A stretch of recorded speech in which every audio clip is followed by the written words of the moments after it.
আওয়ামী লীগ সরকারের আমলে জমি বরাদ্দ পেতে তৎকালীন প্রধানমন্ত্রী শেখ হাসিনাকে মা সম্বোধন করে চিঠি লিখেছিলেন অভিনেতা ও উপস্থাপক শাহরিয়ার নাজিম জয়। গত আগস্টে ছাত্র জনতার গণঅভ্যুত্থানের মুখে হাসিনা দেশ ছেড়ে পালানোর পর ব্যাপক সমালোচনার মুখে পড়েন তিনি। তবে সে ঘটনার জন্য তিনি মোটেও অনুতপ্ত নন বলে জানিয়েছেন জয়।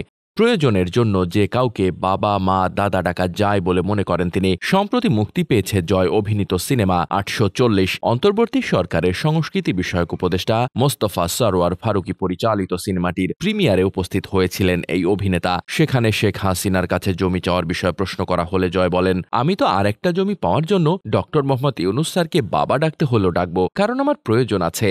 হাসিনাকে মা বলে জমি চাওয়াতে মোটে অনুতপ্ত নন জানিয়ে জয় যোগ করেন, একটি জিনিস পাওয়ার জন্য বাবা, দাদা, মা ডাকা যায়, আর আমি আমার কাজের জন্য ভবিষ্যতেও ডাকবো। তবে হ্যাঁ, আমি তখনও বলেছি বিগত সরকার যেভাবে স্বৈরাচার হয়ে উঠেছিল আর তাদের পতনের জন্য যত লোক প্রাণ দিয়েছে তা অনেক সেন্সিটিভ ইস্যু হয়ে গিয়েছে, আর ওই সরকারের প্রধানকে আমি মা বলেছি, সেটার জন্য আমি অনুতপ্ত, বলেন জয়। ডেস্ক রিপোর্ট, বার্তা বাজার।